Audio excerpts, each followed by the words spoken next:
Так от, що я роблю в цьому BMW. Це BMW F10 12 року. В неї тече антифриз, охолодження турбіни. І вона знаходиться ось там. Десь тут воно тече.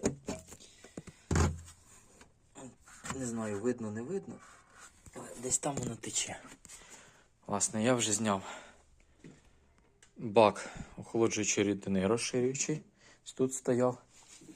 Зняв патрубок один, що йшов на радіатор. Також закінчив своє життя конектор до баку до розширюючого. Він просто пересох і тріснув, відпав. Далі я впуск вже зняв. До речі, мені потрібно буде ще термостат замінити тут на BMW, тому що він не працює.